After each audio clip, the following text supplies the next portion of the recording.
You know, life has this funny way of throwing people together who would otherwise never cross paths. Think about it. Sometimes the richest person in town, with more money than they could ever spend, finds themselves completely alone. On the other side, you have a kid, someone who doesn't even know what tomorrow's meal will be, yet somehow has more kindness in their little heart than the world around them deserves. And when those two kinds of people collide, something truly remarkable can happen. That's the story I want to share with you today. It begins on a Father's Day morning. Most people were either at home, celebrating with their dads, or maybe out buying last-minute gifts. Stores were busy with kids holding cards, people rushing with flowers, chocolates, ties, gadgets, you name it. But in a small corner of the city, where life was much harder than it should be, a little girl was walking alone. Her clothes were simple, not new, her shoes worn out from too many days of walking in the same pair. She wasn't holding money or even a bag from a store. No, she carried something else in her tiny hands, a gift she had made herself. This girl didn't have a father to celebrate with. She didn't even remember his face clearly. But she had decided that Father's Day wasn't going to pass by without her doing something meaningful. Somewhere, deep in her heart, she believed that there were other fathers in the world who might need a little kindness, who might need to be reminded that someone cared. And that belief, that pure thought, is what started a chain of events that no one, especially her, could have expected.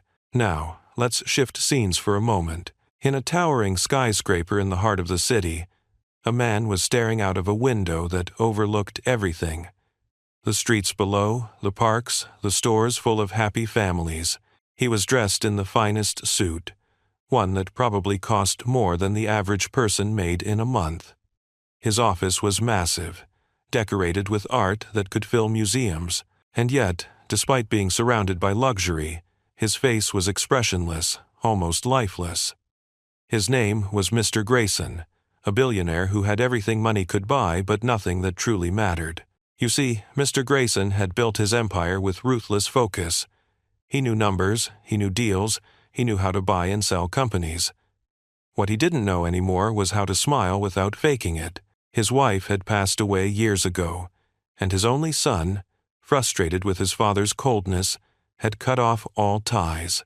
So there he was, on Father's Day of all days, completely alone. No calls, no visits, no card sitting on his desk. For the world outside, he was powerful and untouchable. But inside, he was just a lonely man staring at his reflection in the glass, wondering what it would feel like to be loved again. Meanwhile, our little girl was making her way through those same busy streets. She had a small box wrapped in recycled paper, tied together with a thin piece of string. It wasn't fancy, but to her, it was beautiful. Inside the box was a simple handmade keychain, just beads and thread she had found from old craft supplies at a community center. She had arranged the beads to spell out one word: Dad. It was the kind of thing a child might make at school for a Father's Day project. But for her, it meant more. She was carrying not just a trinket, but a piece of her hope, her belief that somewhere out there, someone needed this gift. She didn't know exactly who she would give it to. She only knew she wanted to find someone who looked like they could use it. So she walked, looking up at faces, trying to sense who might need a reminder of love. Most people passed by quickly, busy with their own families, not noticing her. But then, something told her to look up at the tallest building in the city. Maybe it was instinct, maybe it was fate. But she decided that was where her gift needed to go. Getting into that building wasn't easy. The guards at the front desk looked at her with suspicion. After all, she was just a little girl in worn-out clothes carrying a small box. But when they asked what she was doing there, she simply said, "I want to give a Father's Day gift." Something in her eyes, that innocent determination, softened one of the guards. Against his better judgment, he let her step inside and pointed her toward the top floor, though he doubted she'd make it that far. The elevator ride felt endless to her. Each floor that passed by, she held the little box tighter. When the doors finally opened on the top floor, she found herself staring at a grand office with tall glass walls. And there he was, Mr. Grayson, the billionaire who looked like he had the world but carried an emptiness no one else could see. She walked in timidly, her footsteps almost silent on the polished marble floor. Mr. Grayson turned, slightly annoyed that someone had disturbed him. But when his eyes fell on this tiny girl holding a box wrapped in scrap paper, his irritation froze. She looked up at him and said softly, "Happy Father's Day. I thought maybe you could use this." He didn't know what to say. No one had wished him that in years. Slowly, he reached out and took the box, unwrapping it carefully. When he saw the handmade keychain, beads spelling out Dad, something inside him cracked. He hadn't cried in decades, but in that moment, tears welled up in his eyes. "You made this?" he asked, his voice unsteady. The girl nodded. "Yes, I don't have a dad to give it to, but I thought maybe you didn't have someone to give you one either." Those words hit him harder than any business deal, harder than any loss he had ever endured. For the first time in years, he felt seen not as a billionaire, not as a powerful man, but as a father who had been forgotten. And this little girl, with nothing of material value, had given him the most precious gift of all, a reminder that love still existed. He invited her to sit down, asked her name, asked about her life. She told him about her struggles, how she lived with her grandmother who worked long hours just to keep a roof over their heads, how she sometimes skipped meals so her younger brother could eat. Mr. Grayson listened, really listened in a way he hadn't listened to anyone in years. As their conversation went on, something shifted inside him. This wasn't just about a gift anymore. It was about connection, about humanity, about realizing that all the wealth in the world meant nothing without someone to share it with. And so, in that quiet office on Father's Day, two very different lives intersected. A lonely billionaire and a poor girl with a heart full of kindness. And this, my friends, is only the beginning of their story. When Mr. Grayson sat there in his grand office, holding that tiny handmade keychain in his hand, something inside him kept replaying those simple words the girl had spoken. "I don't have a dad to give it to, but I thought maybe you didn't have someone to give you one either." It was such an innocent statement, spoken without agenda, without expectation. Yet it carried more weight than the billions in his bank account. For years, Grayson had been surrounded by people who only wanted something from him. Business partners who wanted deals, employees who wanted promotions, acquaintances who wanted to be associated with his name.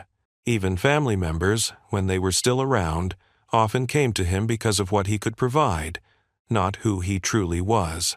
But here was this little girl, a stranger, offering him a gift that cost nothing in money but everything in heart.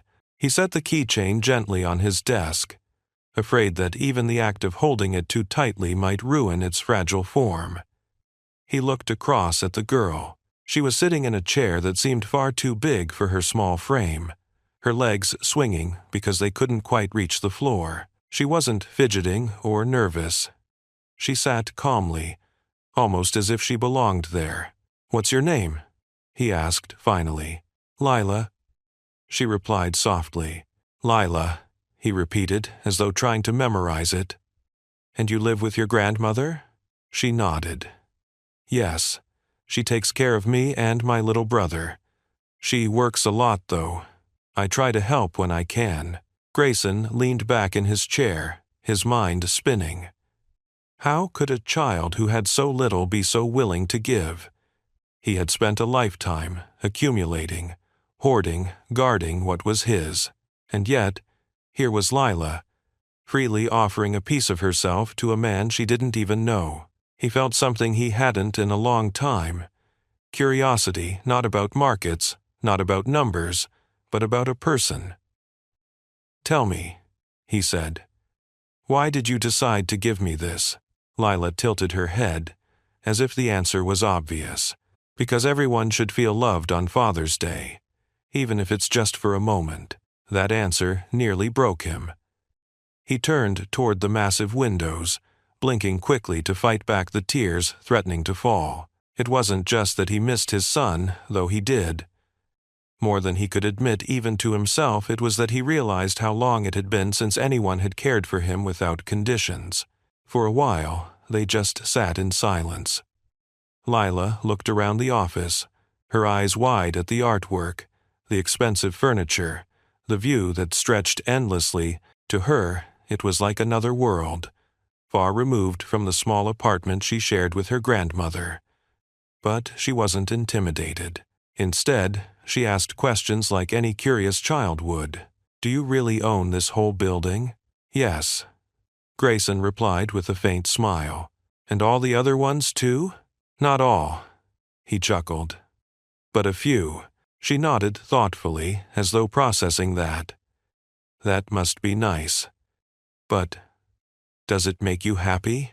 The question hit him harder than expected. Did it make him happy? The answer, deep down, was no. All these skyscrapers, all the wealth, all the influence, none of it had filled the hollow space left in his heart. But he couldn't bring himself to admit that to a child. Instead, he said, "It helps me take care of things. And I Kate those has sown, he was savin' my Don."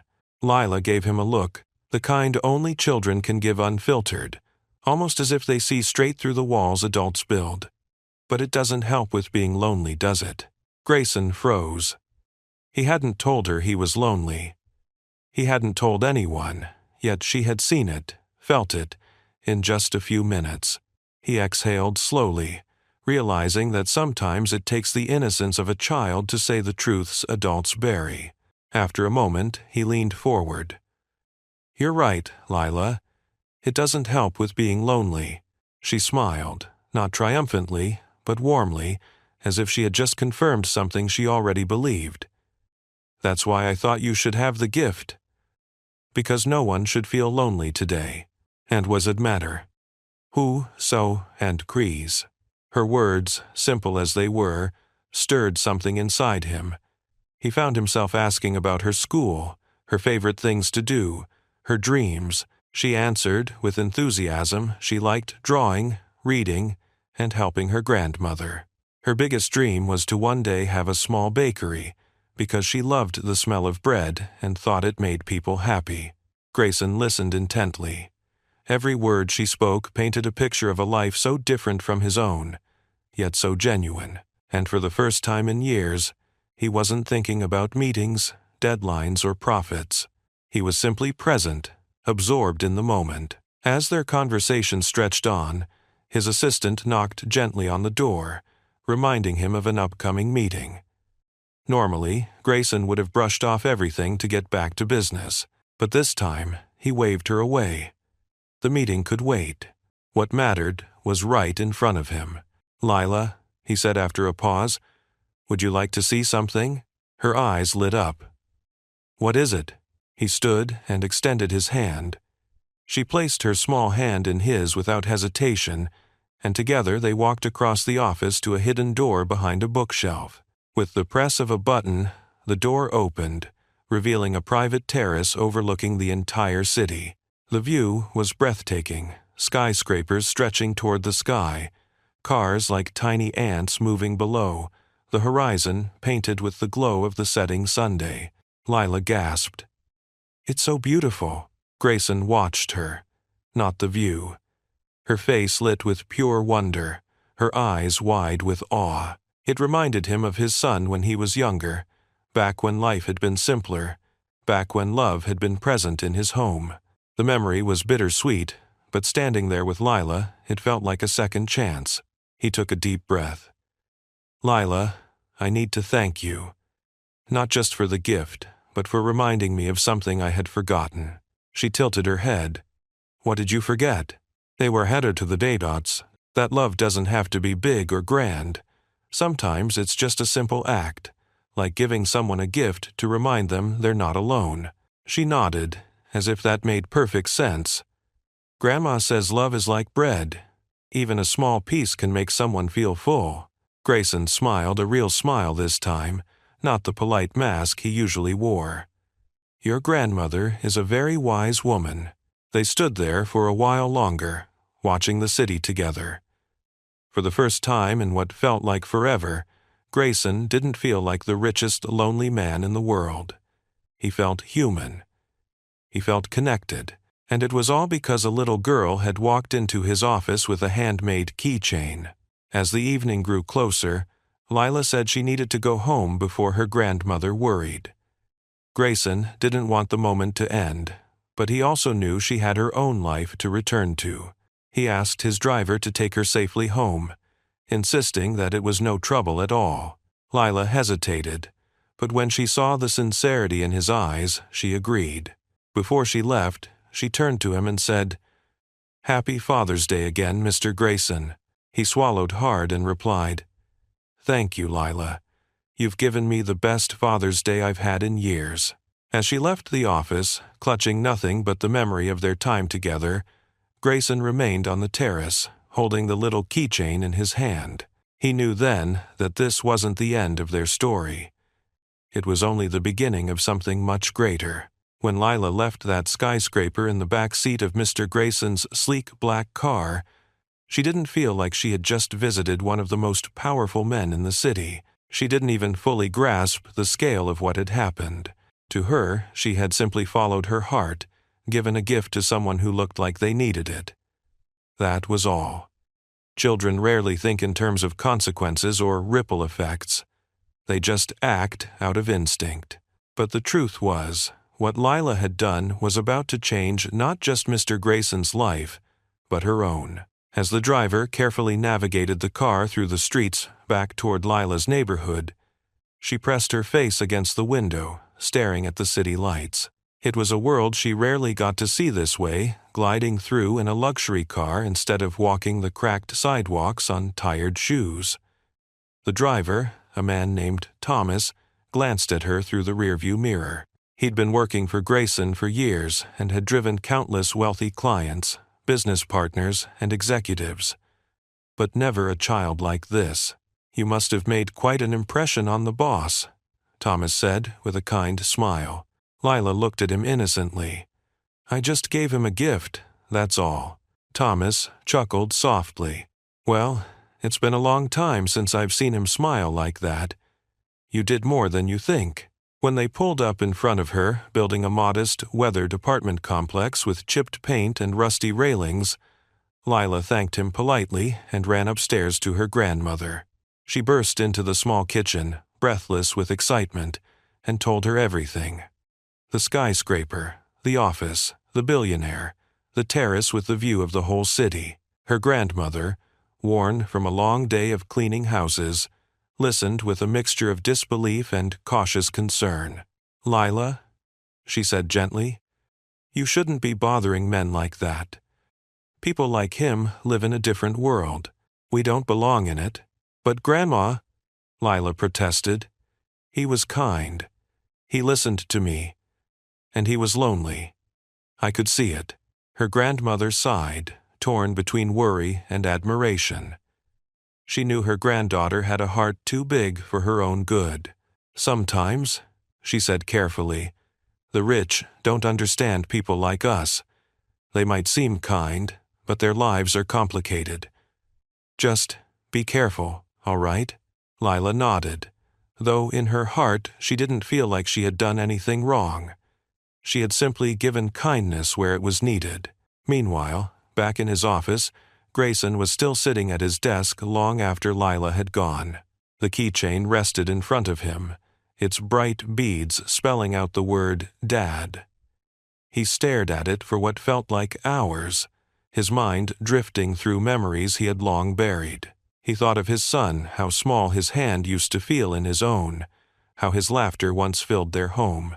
He thought of the arguments, the silence that grew between them after his wife died, the final moment his son had walked out and never looked back. For years, Grayson had hidden behind his empire, convincing himself that success would numb the ache. But now, because of a simple handmade keychain, the ache was raw again. Yet strangely, it didn't feel unbearable. It felt human. The next morning, he surprised his staff by canceling several meetings. Instead, he called Thomas. "I want you to find out where the girl lives. Safely. Discreetly. I just want to know she's all right." Thomas, though hesitant, agreed. Within a day, Grayson had the information. He now knew about the small apartment, the grandmother working tirelessly, the younger brother who often went hungry because Lila gave up her own meals. And something inside Grayson stirred. This wasn't pity, it was recognition. Recognition that despite all his power, he had become blind to the struggles of people around him. Recognition that maybe, just maybe, this little girl had walked into his life for a reason. The following weekend, Grayson made a decision that shocked even himself. Instead of spending Saturday buried in contracts and financial reports, he instructed Thomas to drive him to Lila's neighborhood. He wore a simple sweater and jeans, no tailored suit, no polished image. When he arrived, the streets were filled with kids playing with worn-out soccer balls, neighbors chatting on stoops, the smell of someone frying onions drifting through the air. It was a far cry from his world of glass towers and luxury, yet it felt more alive. Children paused their games to stare as the sleek black car pulled up. Adults whispered, suspicious of a wealthy stranger in their midst. But when Lila came running down the stairs, her face lighting up at the sight of him, the tension eased. "Mr. Grayson," she exclaimed, running to greet him. He smiled, genuinely, as he bent down to her level. "Hello, Lila. I hope I'm not intruding." "Not at all." She beamed. "Come meet Grandma." Inside the tiny apartment, Grayson felt a lump form in his throat. The space was clean but modest, the furniture old and worn, the wallpaper peeling in spots.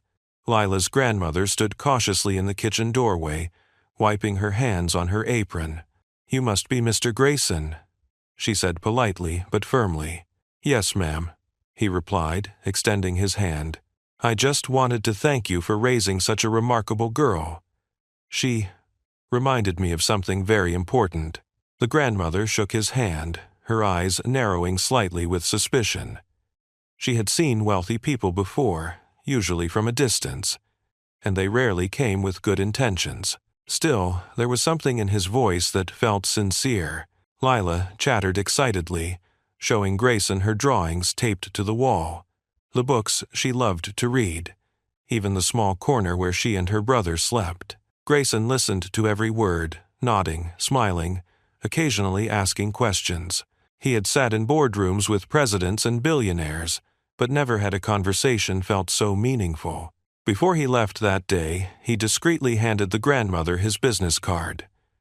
"If you ever need anything," he said gently, "please don't hesitate to call." She looked at the card, then back at him. "Thank you. But we manage." He respected that answer. Pride and dignity weren't luxuries of the poor, they were survival tools. So he didn't push. But as he stepped back into his car, he knew this was not the last time he would see them. Over the weeks that followed, Grayson began making small visits. Sometimes he brought groceries, sometimes books for Lila. Sometimes he just came to listen to her stories about school, and each time he felt something inside him healing. It wasn't about charity or guilt, it was about connection. One evening, as he sat at their small dinner table eating a simple meal of soup and bread, he realized how different it felt from dining in five-star restaurants. There were no waiters, no fine china, no expensive wines, just laughter, warmth, and the feeling of belonging. It was something money had never been able to buy him. But not everyone saw his actions so kindly. Word began to spread in his corporate circles that Grayson was spending time in a poor neighborhood. His board members whispered. His business rivals scoffed. They couldn't understand why a billionaire would waste his time with a little girl and her family. To them, relationships were transactions, and what Grayson was doing made no sense. Yet Grayson didn't care. For the first time in decades, he wasn't living to please shareholders or protect his image. He was simply living, really living. One night, after Lila had gone to bed, her grandmother asked him directly, "Why are you doing this, Mr. Grayson? What do you want from us?" He looked at her, his eyes steady. "I don't want anything. Your granddaughter gave me something I didn't even know I needed. She reminded me that love, kindness, and family are worth more than anything else. I just want to give back a fraction of what she's given me, in dime." The grandmother studied him for a long moment, then nodded slowly.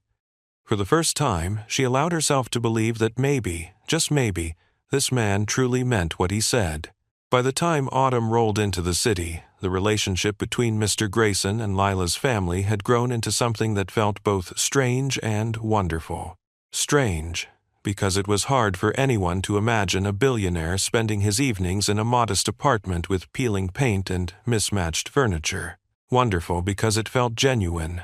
Two worlds colliding, yet finding harmony in the most unexpected ways. For Grayson, every visit to Lila's home was like stepping into a reality he had long forgotten. He didn't have to perform, didn't have to wear the mask of power and control that he wore in boardrooms.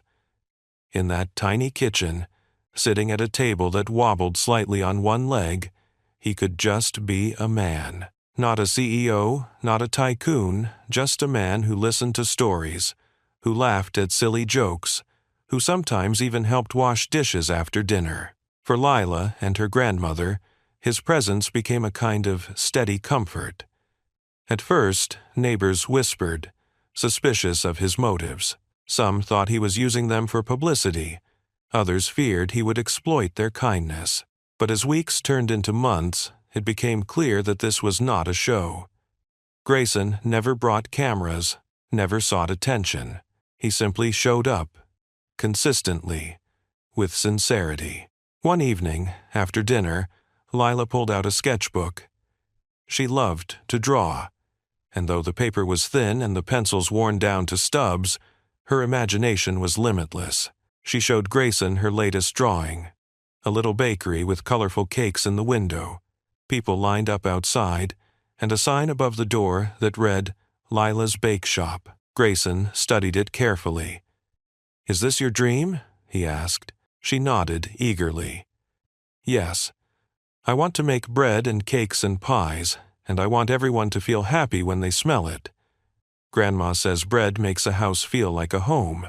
Grayson felt a pang in his chest. He remembered his wife saying almost the same thing years ago. She had loved baking, too. Back then, their kitchen had often been filled with the smell of fresh bread and cookies. It was one of the memories he had buried, locked away with the pain of her passing. But now, through Lila's innocent dream, it surfaced again, sweet and bittersweet at the same time.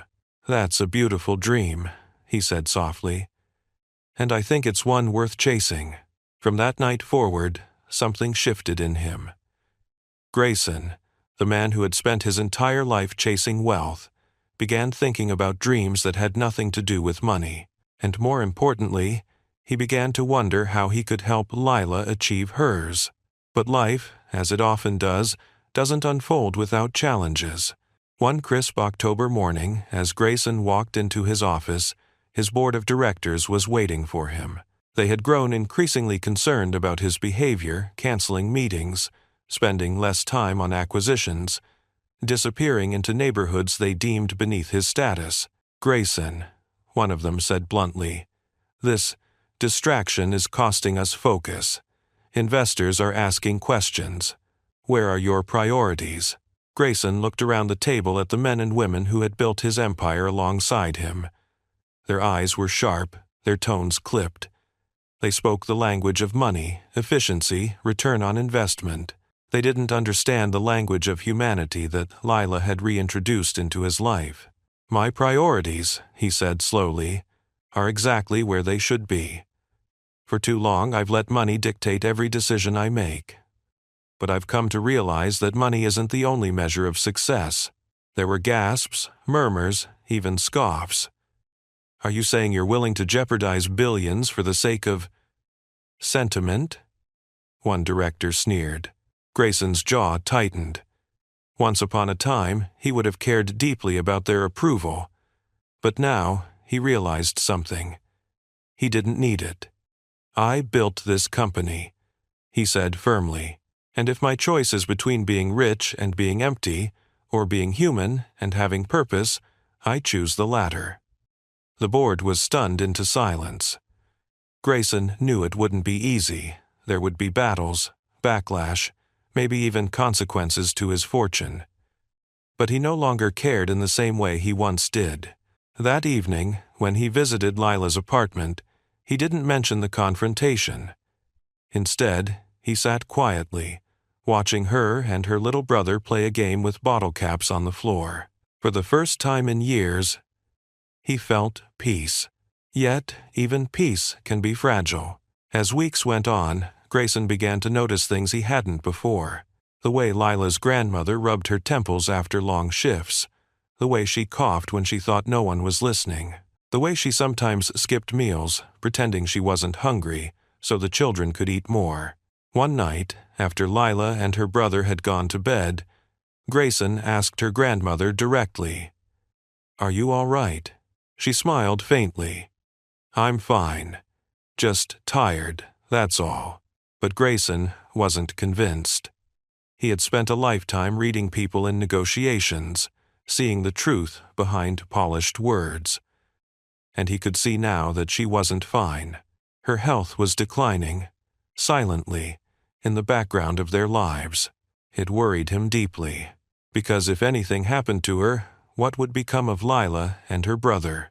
That night, as he lay awake in his penthouse, staring at the ceiling, Grayson realized that this wasn't just about kindness anymore. This was responsibility. This was family. He thought of the keychain still sitting on his desk. Dad.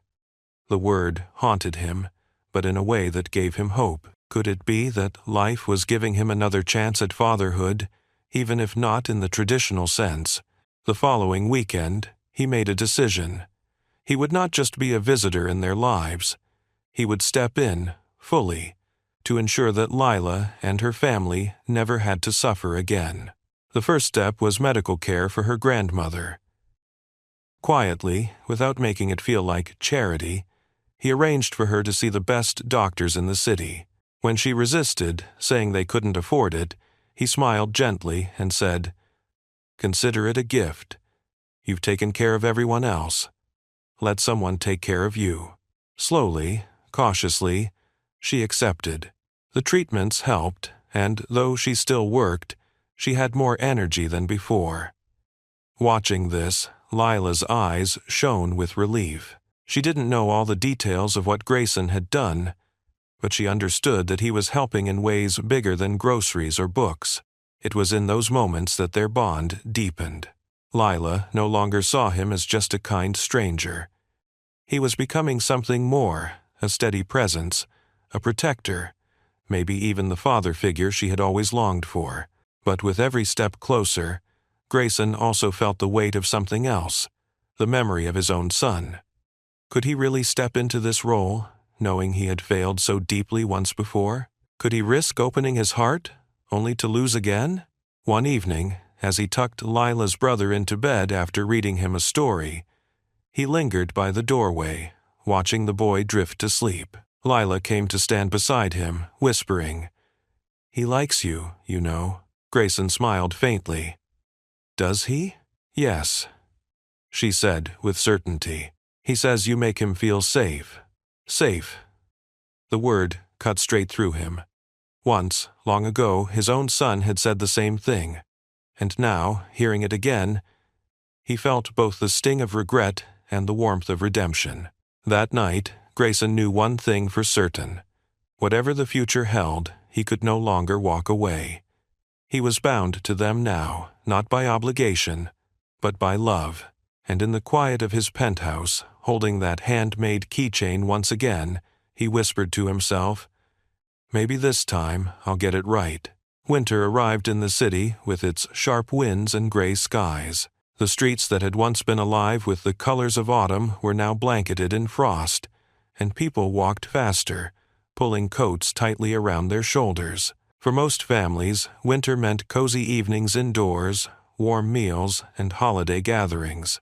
But for families like Lila's, it meant higher heating bills, thinner blankets, and the constant worry of whether the landlord would complain about late rent. Grayson saw it all with new eyes now. The man who once never noticed anything below the 40th floor of his skyscraper suddenly found himself aware of how hard survival was for ordinary people. He noticed the worn gloves on Lila's hands, the draft that slipped through the cracks in her grandmother's windows, the way her little brother's shoes had holes near the soles. He noticed because he cared, and once you start caring, you can't unsee. One icy evening, after finishing work earlier than usual, Grayson arrived at their apartment carrying several bags. Lila opened the door, her face lighting up. "What's all this?" she asked. "Just a few things to help," Grayson said, setting the bags down. Inside were new coats, thick blankets, proper shoes for her brother, and enough groceries to fill their cupboards for weeks. Her grandmother frowned slightly. "Mr. Grayson, this is too much." He shook his head gently. "Please, think of it as a gift. No strings attached." The grandmother sighed but didn't argue further. She had learned that he wasn't a man to accept polite refusals when it came to helping. And, though pride sometimes made it difficult, she couldn't deny the relief she felt knowing her grandchildren would be warm this winter. Over dinner that night, Grayson shared something he hadn't told them before. "When I was a boy," he began slowly, "winters were my favorite. My mother used to bake pies, and we'd sit by the fire. It was simple, but it was happiness." And Lila leaned forward. "Did you help her bake?" He chuckled. "Mostly, I just stole pieces of dough when she wasn't looking. But yes, sometimes I helped." Her eyes sparkled. "We should bake together." "Grandma taught me how to make cookies." Grayson felt his chest tighten with unexpected emotion. Baking cookies with a child, it was something he hadn't done since his own son was little. Yet here was Lila, offering him that chance again. "All right," he said with a smile. "Let's bake." And so, that weekend, Grayson found himself in their tiny kitchen, rolling dough with Lila while Flower dusted their clothes. Her brother sat on the counter, sneaking chocolate chips when he thought no one was looking.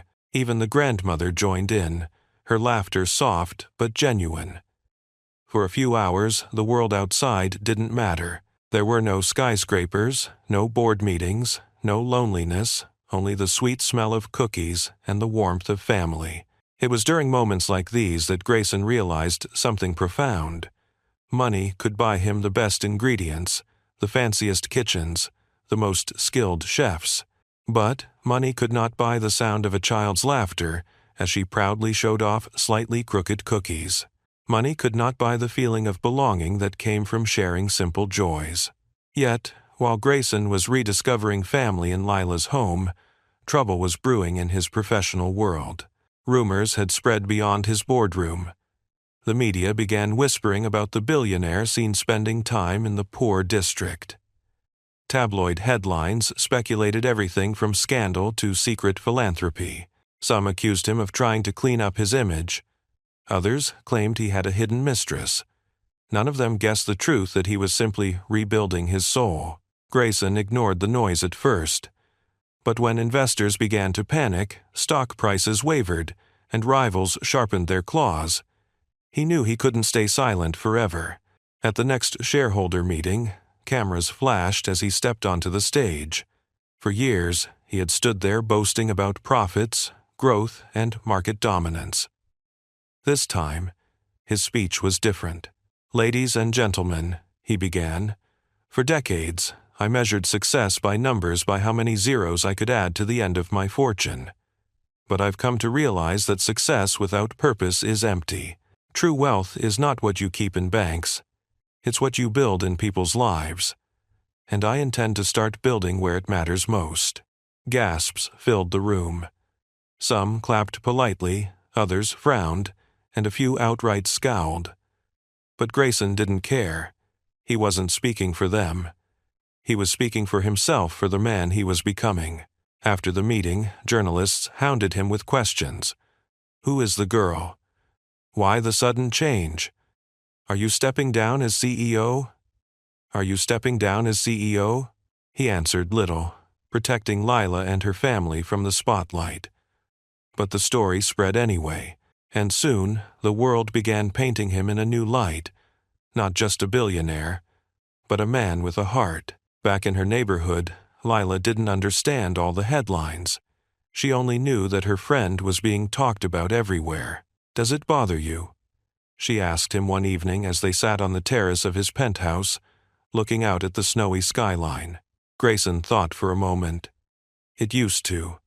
I cared too much about what people thought. But now, no. What matters is what's true, not what's written." "And what's true?"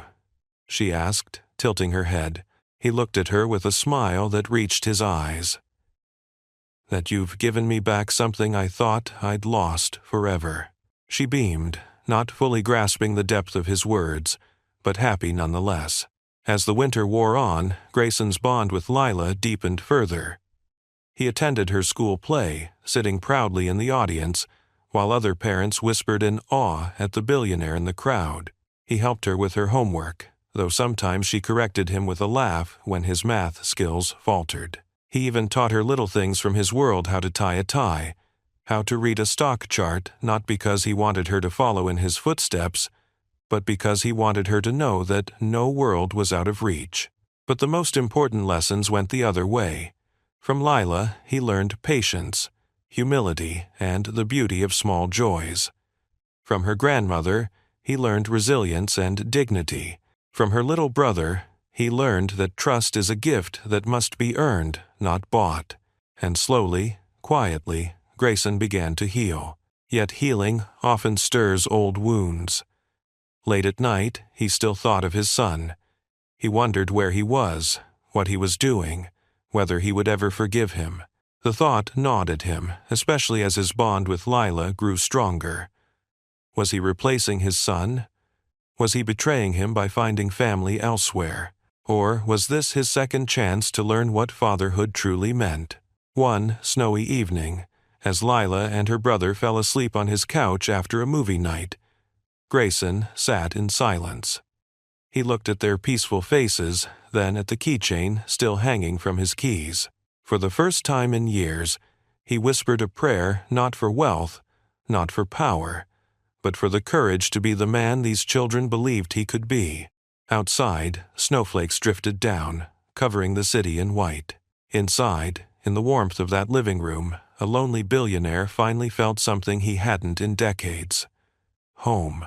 Spring came to the city like a quiet miracle. After months of snow and gray skies, the streets began to thaw, and tiny bursts of color appeared in the form of flowers, pushing through cracks in sidewalks. For most people, spring meant new beginnings. For Mr. Grayson, it meant the continuation of something he never thought he'd have again: family. By now, his routine had shifted completely. The billionaire who once lived in boardrooms and high-rise penthouses found himself spending more and more time in modest spaces, sharing meals, laughter, and stories with Lila, her brother, and her grandmother. It wasn't charity anymore, it was love. But love, as Grayson was learning, also came with responsibility. One afternoon, as he waited outside Lila's school to pick her up a task he insisted on doing whenever his schedule allowed, he overheard two mothers whispering nearby. "Isn't that the billionaire? What's he doing here? I heard he's paying for that family. Must be some publicity stunt. Or maybe he just feels guilty about something. He would too, kind of." Grayson pretended not to hear, but the words dug into him. Not because he cared about gossip, but because he knew Lila would hear it too, sooner or later. Children can be cruel, and he didn't want her to be judged for simply being close to him. When Lila finally came running out, waving her backpack with a smile, none of that mattered. She jumped into the car and immediately began chattering about her day. The spelling test she aced. The funny thing her teacher said, the picture she drew in art class. Her joy was contagious, and for a while, the whispers outside melted away. Later that evening, as they sat together in his penthouse, Lila asked him a question that stopped him cold. "Mr. Grayson, why do people look at us funny sometimes?" He hesitated, choosing his words carefully. "Because they don't understand." "Understand what?" "That friendship doesn't need to make sense to anyone else," he said finally.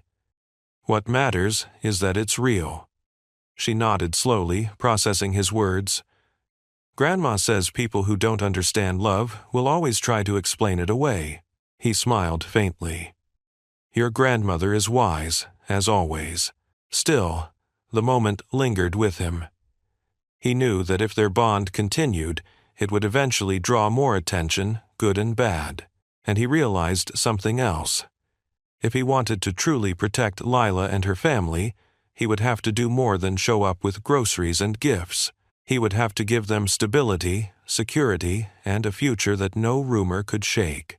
That thought haunted him for weeks. Meanwhile, Lila continued to blossom under his care. She had always been a bright, imaginative child, but now she was thriving. With proper meals, new school supplies, and someone cheering her on at every recital and performance, she grew more confident. She talked more about her dream bakery, even sketching out menus and storefront ideas in her notebooks. One afternoon, she showed him a drawing of cupcakes shaped like flowers. "I'm going to call them bloom cakes," she announced proudly. Grayson chuckled. "That's brilliant. You're already thinking like an entrepreneur." "What's that?" she asked, stumbling over the big word. "An entrepreneur is someone who takes their dream and turns it into something real, like a business," he explained. Her eyes widened. "Then that's what I want to be. An entrepreneur." He laughed warmly. "And you will be, Lila. You already are." Watching her dream out loud stirred something in him. He had built empires, bought companies, crushed competitors, but he had never seen someone chase a dream with such pure joy. It reminded him of what ambition could be when it wasn't tainted by greed. But with joy also came shadows. One evening, Grayson received a letter in the mail. At first, he thought nothing of it. It looked like any of the countless envelopes he received daily. But when he opened it, his breath caught. It was from his son. The handwriting was sharp, almost angry, and the message inside was brief. "I hear you've found a new family. Don't bother looking for me. You made your choice years ago." Grayson sat in silence, the letter trembling in his hands. He had longed to hear from his son for years, but not like this. The words cut deeper than any business betrayal ever could. His son thought he had replaced him, that Lila and her family were some kind of substitute. The guilt was unbearable. He loved Lila, truly, but he had never meant for it to seem like she was taking his son's place. He didn't know how to explain that love doesn't replace, it expands. But how could he tell his son that when his son refused to even see him? That night, he couldn't sleep. He stood by the window of his penthouse, staring at the city lights, torn between two worlds, the one he had lost and the one he had found. The next day, Lila noticed his silence. "Are you okay, Mr. Grayson?" she asked, gently. He forced a smile. "Just tired, Lila. Nothing for you to worry about." But she frowned, unconvinced. "You know, Grandma says sometimes keeping things inside makes them heavier." Her words struck him again, in that way only hers could. He didn't tell her about the letter, not yet. But he knew she was right. He couldn't keep carrying this weight alone. A week later, he made a decision.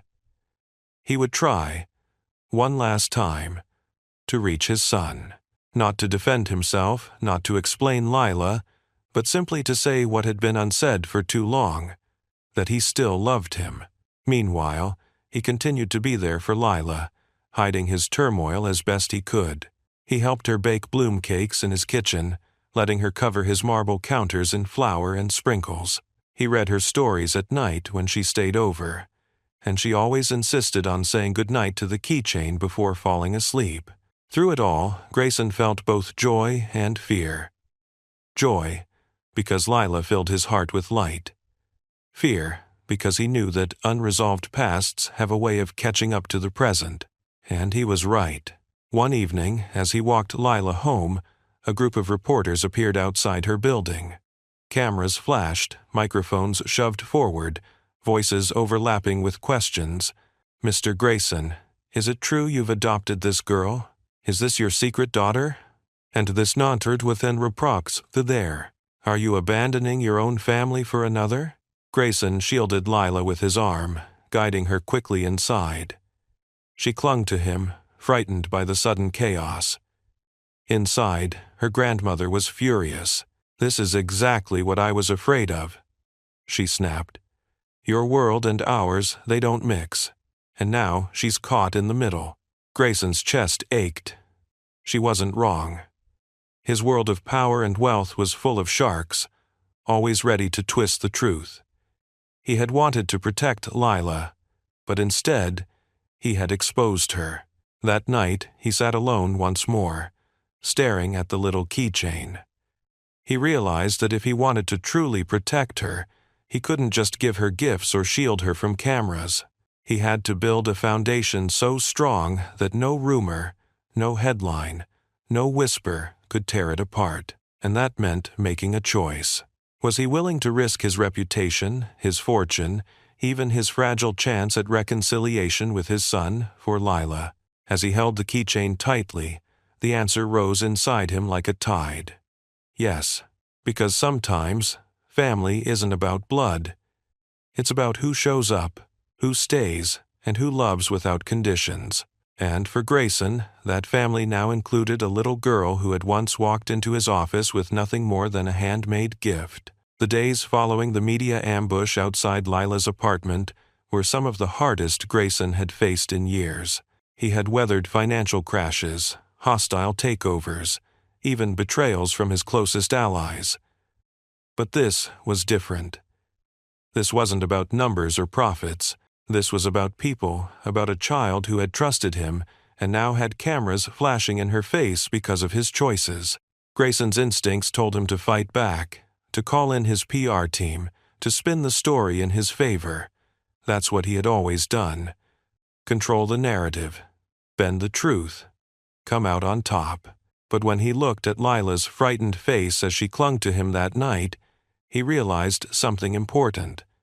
This wasn't a business problem. This was a matter of the heart, and the heart doesn't respond to press releases. He knew he had to step carefully. The very next morning, he called an emergency meeting with his communications team. They crowded into his office, laptops open, ready to strategize. "We'll release a statement denying the adoption rumors," one suggested. "Or," another countered, "we lean into the philanthropist angle.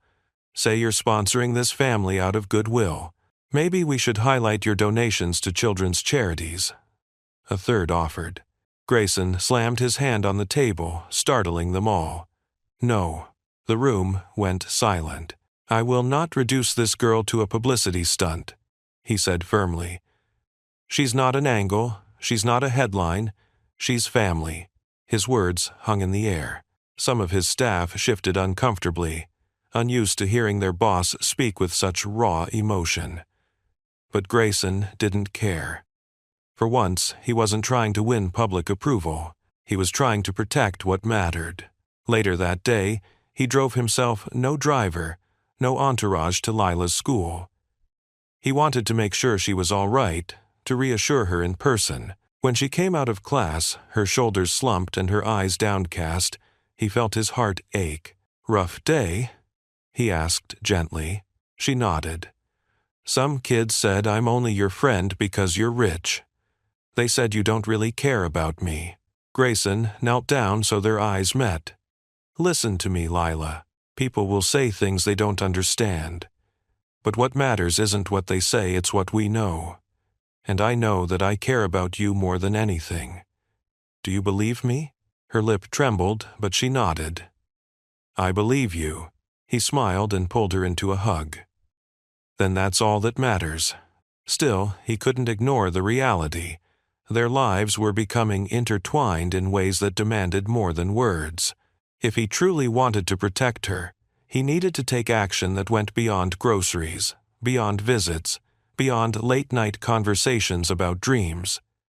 He needed to secure her future. That thought brought him to an idea he had been quietly nurturing for weeks, creating something for Lila that was hers. Not a handout, not a charity project, but a foundation for her dreams. And so, one evening, after tucking Lila's brother into bed, he pulled out her sketchbook. "Lila," he said with a smile, "I've been thinking about your bakery." Her eyes widened. "Really?" "Yes. You've drawn menus, storefronts, even cupcake designs. You have the vision. What if we started working to make it real?" Her jaw dropped. "You mean actually open a bakery?" He nodded. "Not tomorrow, not next week. But step by step, we can start small. Maybe with baking classes, selling at community fairs. Build your name. And when you're ready, we'll open your shop." Lila's excitement was electric. She leaped from her chair and hugged him tightly. That would be amazing. Her grandmother, listening quietly, looked skeptical at first. "Mr. Grayson, that's a kind thought, but she's still just a child." "I know," he said gently. "But dreams don't have to wait until you're grown. We can plant the seeds now, and when the time is right, she'll be ready." The grandmother studied him for a moment, then sighed with a faint smile. "You really mean it, don't you?" Grayson nodded. Every word. And so began a new chapter in their journey. On weekends, Grayson and Lila experimented with recipes in his penthouse kitchen, transforming the sterile marble counters into a flurry of flour, sugar, and laughter. He taught her the basics of budgeting, showing her how to track costs and profits in a notebook. She, in turn, taught him the joy of decorating cookies with too many sprinkles and the art of naming cupcakes after flowers. They even tested their first sales at a neighborhood fair. Grayson, a billionaire who had negotiated deals worth billions, found himself standing behind a folding table, handing out cupcakes to strangers for a few dollars each. And, to his surprise, he loved it. The smiles on people's faces, the compliments about the taste, it was wealth of a different kind. Wealth that filled the soul instead of the bank. The bakery dream gave them purpose. It also gave Grayson something to fight for when his world pushed back. Because push back, it did. The board of directors, already uneasy with his behavior, began plotting behind his back. Investors questioned his leadership, claiming he was distracted. Competitors mocked him in interviews, suggesting he had gone soft. And, worst of all, his son's silence grew heavier. No replies to letters, no returned calls. Only that one painful note, "Don't bother looking for me." And of Laga. Some nights, Grayson sat alone in his office, torn apart by the weight of it all. He wanted to be a father to Lila, but he didn't want to erase his son. He wanted to build her dream, but he didn't want to destroy the empire he had spent decades creating. Could he do both? Could he balance love and legacy? One evening, after another exhausting day, he found himself confiding in Lila's grandmother. "I don't know if I can do this," he admitted. "My world and yours, they don't mix. And I'm afraid that one day all of this will collapse, and she'll be the one who gets hurt." The grandmother placed a hand on his arm. "Mr. Grayson, do you know what I see when I look at you?" He shook his head. "I see a man who has spent his whole life building walls around himself. And I see a little girl who walked straight through those walls without even knowing it. You can't undo that. You can only decide what you'll build in their place." Her words sank deep into him. Maybe it wasn't about balancing the two worlds. Maybe it was about creating a new one altogether. That night, as he tucked Lila in, she asked sleepily, "Do you think my bakery will really happen one day?" He brushed her hair back and whispered, "Yes, Lila. I believe it will. because dreams like yours deserve to come true. Ethan heard. And Reathers too high are. And in that moment, he realized something profound. The keychain she had given him wasn't just a symbol of Father's Day. It was a promise, a reminder that even the loneliest heart could find family again, if only it was brave enough to accept it. Summer arrived in the city with long days and golden evenings, the kind where the air felt heavy but alive, filled with the laughter of children playing in the streets and the smell of food drifting from open windows. For most, it was a season of joy, but for Grayson, it was also a season of decisions. By now, nearly a year had passed since the day Leela had walked into his office with that little handmade gift. In that year, his life had been transformed. What once felt like a cold cycle of deals, profits, and hollow victories had become something warmer, richer, and infinitely more meaningful. But with transformation came challenge, and Grayson could feel the storm building all around him. The media attention had not died down. If anything, it had intensified. Every time he was seen with Lila or her family, headlines screamed with speculation. Billionaire adopts poor girl. Secret daughter of Grayson. Exposed. Empire at risk as tycoon loses focus. None of it was true. But truth rarely matters when gossip sells. For Lila, the attention was confusing. Some kids at school treated her like a celebrity, asking endless questions about what it was like to spend time in a billionaire's penthouse. Others grew jealous and mean, whispering that she was only special because of money. Grayson did his best to shield her, but he couldn't protect her from every word, every stare. One evening, after she had a particularly hard day, she asked him quietly, "Would it be easier for you if you didn't know me?" Grayson's heart nearly broke. He knelt down, looking her in the eyes. "Lila, don't you ever think that. Knowing you is the best thing that's ever happened to me. I wouldn't change it for anything in the world." He waged that 19 none. Watch, he waged the tenterer. Her eyes filled with tears, but she smiled faintly. "Promise. I promise," he whispered, pulling her into a hug. That promise became his anchor. But keeping it meant confronting the storm head-on. The board's ultimatum. By midsummer, Grayson's board of directors had had enough. They called an emergency meeting, their frustration spilling into every word. "Your personal life is affecting the company," one said sharply. "Our investors are nervous, stocks are volatile. This charity project of yours is a distraction," another added. Grayson listened quietly, letting them vent. For decades, he had ruled this table with an iron fist, but now, he found himself strangely calm. When they were finished, he spoke. "You all think I've lost focus," he said slowly. "But what I've lost is the emptiness that once guided me. For years, I built this empire and called it success. But I see now that true success isn't in skyscrapers or profits, it's in people. It's in family. It's in love." The board members shifted uncomfortably. Some looked angry, others bewildered. One muttered, "This is madness." Grayson leaned forward. "Maybe it is. But if choosing humanity over profit is madness, then I accept it. And if any of you believe you can run this company better, then say it now."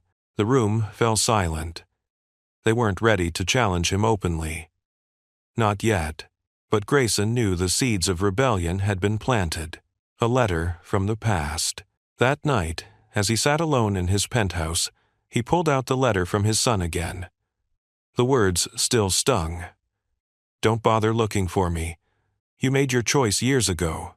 He thought of Lila, of her dream bakery, of the way she called him Mr. Grayson instead of Dad. He thought of his son, who had once called him Dad with joy, and now wouldn't speak to him at all. The guilt was crushing.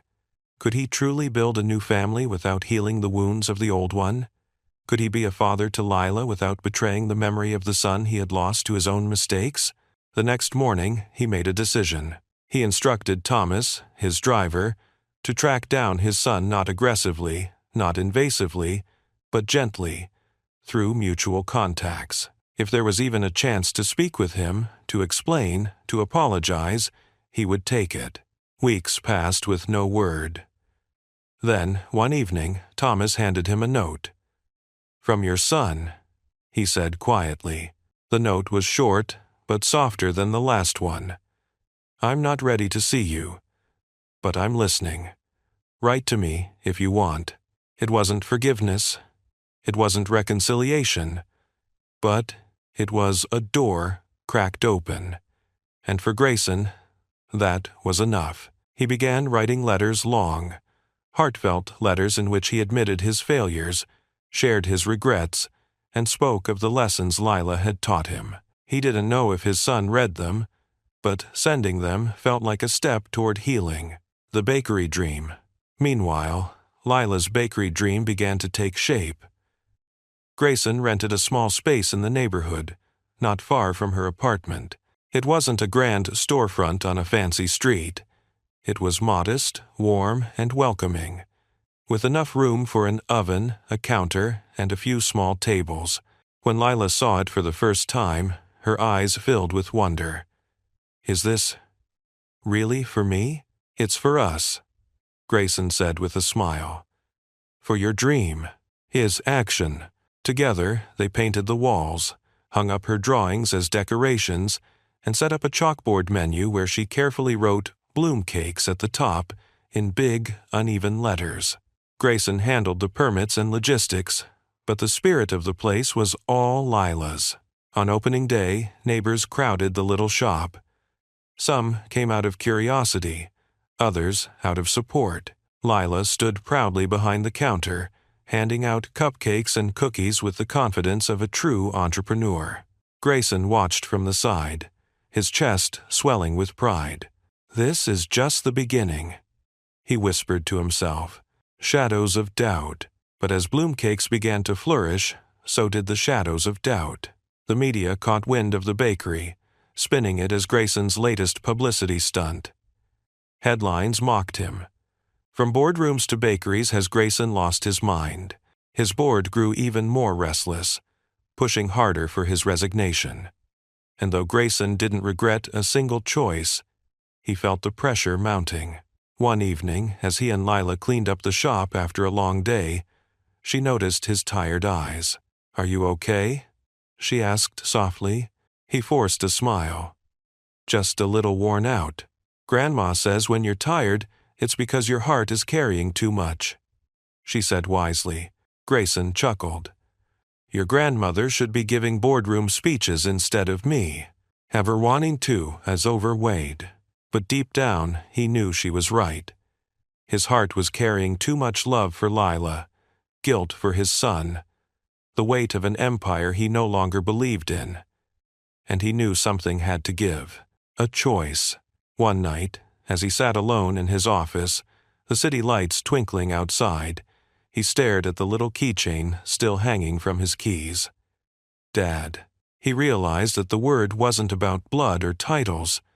It was about presence, about love, about showing up even when it was hard. And with that realization came clarity. He could no longer serve two masters, the cold empire of profit and the warm, messy, beautiful world of family. He had to choose, and he knew, without doubt, what his choice would be. The day Grayson made his decision felt different from any board meeting, any negotiation, any high-stakes moment in his long career. It wasn't a decision born from strategy or market analysis. It was born from the beating of his heart, from the love of a little girl who had once walked into his office with nothing but a handmade gift. He woke early that morning, before the sun had risen, and stood by the window of his penthouse. The city stretched before him, glittering with lights, the skyscrapers casting long shadows. For years, this view had symbolized everything he had built his empire, his dominance, his success. Now, it felt like a cage. What was the point of ruling over glass towers if it meant being trapped inside them alone? On his desk, as always, sat the keychain. The beads spelling Dad had faded slightly with time, but to him it was priceless. He picked it up, held it tightly in his palm, and whispered to himself, "It's time." The announcement. Later that morning, Grayson stood before the board of directors. They had gathered, expecting another battle about his priorities, perhaps even planning to force him out. Instead, he shocked them all. "I've made my decision," he said calmly. "Effective immediately, I am stepping down as CEO." The room erupted in disbelief. "You can't just walk away," one shouted. "This company is your legacy," another protested. Grayson raised a hand, silencing them. "My legacy is not this company. My legacy is what I leave behind in the lives I've touched. And I've realized that the greatest thing I can do is not build more towers, but build love, trust, and family." His words hung in the air like a thunderclap. The board members were stunned. Some were furious, others bewildered, a few quietly relieved. But Grayson didn't care. For the first time in decades, he felt free. Back to Bloomcakes. When he arrived at Bloomcakes later that day, Lila was wiping flour off her hands, her cheeks dusted with sugar. She looked up and grinned. "You're early," he smiled. "I've got more time now." She tilted her head. "Why?" "Because I left my old job," he said gently. Her eyes widened. "But that was important, wasn't it?" "It was," he admitted, "but not as important as this." He gestured around the bakery, at her, at the life they were building together. "Not as important as you." She blinked, trying to process it. Then, slowly, a smile spread across her face. "Does that mean you can help me bake more often?" He laughed, the sound full and unguarded. "Yes, Lila, that's exactly what it means. A new routine." In the weeks that followed, Grayson found himself immersed in a life he never thought he'd live. He woke early, not to read financial reports, but to knead dough. He spent afternoons, not in boardrooms, but behind the counter of Bloomcakes, handing out cupcakes to neighbors. He spent evenings not staring at spreadsheets, but sitting with Lila and her brother, helping with homework, listening to their stories, and laughing at their jokes. And for the first time in years, he slept peacefully. The bakery became more than just a shop. It became a symbol for the entire neighborhood, a place of warmth, of community, of hope. People came not just for the sweets, but for the atmosphere, for the sense that something good and pure was being built there. Grayson was no longer the cold billionaire behind glass walls. He was the man who handed out cookies to kids, who donated bread to families in need, who remembered people's names and asked about their lives. And through it all, Lila shone brighter than ever. Her confidence grew, her smile widened, her dreams expanded. She was no longer just a girl with a sketchbook full of ideas. She was a young entrepreneur, guided by love and supported by someone who believed in her completely. The sun returns. But even as joy filled his days, Grayson's heart still carried the ache of his estranged son. The letters he had been sending continued, though no replies came. Still, he wrote faithfully, pouring his soul into every word. Then, one summer evening, as he was locking up Bloomcakes, a figure appeared at the door. It was him, his son. Grayson froze, the keys trembling in his hand. His son looked older, harder, his eyes guarded, but he was there. That alone was a miracle. "Hello, Dad," his son said quietly. Grayson's breath caught. "You came." "I read your letters," his son said. "All of them. And I don't forgive you. Not yet. But I wanted to see for myself if what you wrote was true." Grayson swallowed hard. "It is. Every word." His son glanced around at the bakery, at the colorful sign, at the smell of fresh bread still lingering in the air. "This is what you left everything for?" Grayson nodded. "This, and the people inside it. They reminded me of what I lost. And they reminded me of what I still have, if you'll let me." There was a long silence. Then, to Grayson's shock, His son stepped forward and hugged him stiffly, awkwardly, but a hug nonetheless. "I'm not ready to forget," his son whispered, "but maybe I'm ready to try." Tears filled Grayson's eyes. "That's all I ask." From the doorway, Lila peeked out, her eyes wide with curiosity.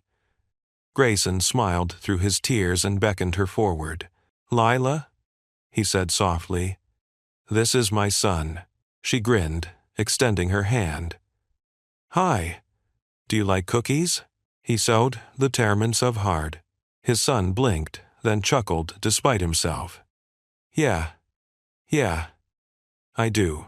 And just like that, the first fragile thread of reconciliation was woven. A father again. In the weeks that followed, Grayson's son began visiting more often. At first, he was distant, watching quietly from the sidelines. But slowly, he opened up helping in the bakery, talking with Lila, even sharing memories with his father. It wasn't easy. The wounds of the past were deep, and forgiveness would take time. But every small step forward was a victory.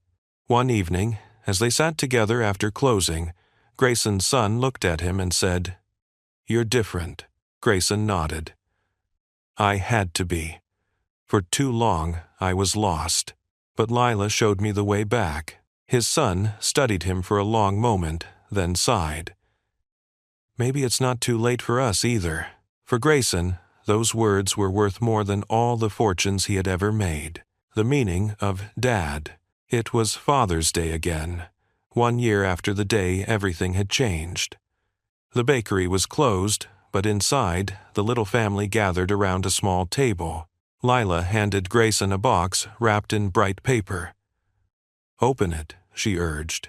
Inside was another handmade gift, a simple apron with the word Dad stitched across the front in uneven letters. Grayson's throat tightened. He looked at her, then at his son, who was watching quietly from across the table. His son nodded once, as if giving silent permission. Grayson slipped the apron over his head, tears in his eyes. "Thank you, Lila. This is the greatest gift I've ever received." And in that moment, he understood. Being Dad wasn't about perfection. It wasn't about never failing. It was about showing up, about trying again, about loving without conditions. And he knew, without a shadow of doubt, that he was exactly where he was meant to be. A full year had passed since Lila first walked into Grayson's skyscraper with that small handmade keychain. A year since a lonely billionaire had been reminded that wealth without love is emptiness, and since a poor girl discovered that kindness can change not just a moment, but an entire lifetime. And now, as the summer sun bathed the city in gold, the story reached its most beautiful chapter yet. Bloom Cakes flourishes. Bloom Cakes had become more than just a bakery. It was the heart of the neighborhood, a place where people gathered not just for sweets, but for connection. Children came after school for cookies. Couples shared quiet moments over coffee. Neighbors exchanged stories as they waited in line. Lila, once the shy girl who carried a gift made from scraps, was now the proud little owner of a dream taking shape. Her chalkboard menus had expanded, filled with creative names like Sunshine Cupcakes, Dream Loaves, and Hope Tarts. Customers smiled at the whimsical names, but what kept them coming back was the taste, the warmth of recipes made with heart. Grayson worked alongside her, apron tied around his waist, dusted with flour more often than not. To the outside world, it was bizarre a billionaire serving cookies. But to him, it was freedom. Each smile from a satisfied customer, each laugh shared with Lila behind the counter, each evening cleaning up the shop together, these were profits of the soul, healing old wounds. Perhaps the greatest miracle of all was the slow healing between Grayson and his son. At first, the visits were rare, tentative, heavy with silence. But as time went on, as he saw his father not as the cold tycoon of his childhood, but as a man transformed by love, he softened. One afternoon, Grayson's son joined them at the bakery. He rolled up his sleeves, helped knead dough, and even laughed when flour ended up on his face, courtesy of Lila's playful toss. For Grayson, watching his son and Lila work side by side felt like watching two halves of his heart come together. That evening, as they locked up, his son lingered. "Dad," he said quietly, "I don't know if I can ever forget the past. But I think I can forgive." Grayson's eyes filled with tears. "That's all I've ever wanted. Not to erase, but to start again." And for the first time in decades, father and son walked home together, side by side. Lila's new title, Father's Day, came around again, and this time Grayson wasn't alone in his penthouse staring at an empty phone. He was in Bloom Cakes, surrounded by people who loved him. The bakery was closed to the public, but inside, a small celebration unfolded. Lila and her brother had decorated the space with handmade banners that read, "Happy Father's Day." The grandmother had prepared a simple but hearty meal. Grayson's son was there too, sitting quietly but smiling more than he had in years. At the end of the meal, Lila stood up shyly. She held a small gift in her hands, another handmade keychain. This one had brighter beads, spelling out not just dad, but family. Grayson's hands trembled as he accepted it. He looked at her, then at his son, then at the grandmother and little brother. For so long, he had thought family was something he had lost forever. But here it was, in front of him, not perfect, not polished, but real. "Lila," he said softly, "you've given me 2 Father's Days I'll never forget. But this one means everything." She grinned. "That's because you're not just Mr. Grayson anymore. You're Dad." The word rang in his ears, sweet and heavy with meaning. He glanced at his son, afraid of how he might react. But his son nodded slowly, as if to say, "It's all right. She's right." Grayson slipped the new keychain onto his keys beside the old one. 2 simple gifts, both priceless. The lesson. As the evening wound down, Grayson stood on the small stage in the bakery, originally built for open mic nights but rarely used. He cleared his throat, looking at the little group before him. "I've spent my whole life chasing wealth," he began. "And I achieved it, more than I ever dreamed. But none of it mattered when I was alone. This past year, Lila reminded me of something I had forgotten, that love, kindness, and family are the true treasures, that even the smallest gift, given with the heart, can change everything." He paused, his eyes misty. "I don't know how much time I have left in this world, but however much it is, I want to spend it here, with all of you, building not empires, but memories, not towers of glass, but bonds that last." The grandmother wiped a tear from her eye. Lila beamed proudly. His son looked at him with something close to respect, and Grayson felt whole. Truly whole. A new legacy. Years later, people would still talk about Grayson, the billionaire who left his empire behind for a bakery. Some mocked him, others admired him. But those who knew him, those who walked into Bloom Cakes and were greeted with warmth, understood the truth. His legacy wasn't the skyscrapers he built. It wasn't the fortune he accumulated. His legacy was a little girl's dream, a family rebuilt, and a lesson that spread quietly through everyone who stepped into that bakery. That kindness has the power to change lives. And on every Father's Day, when Grayson stood behind the counter in his apron, wearing the stitched letters, Dad, across his chest, with 2 keychains hanging from his keys, he knew, without a shadow of a doubt, that he had found the greatest treasure of all.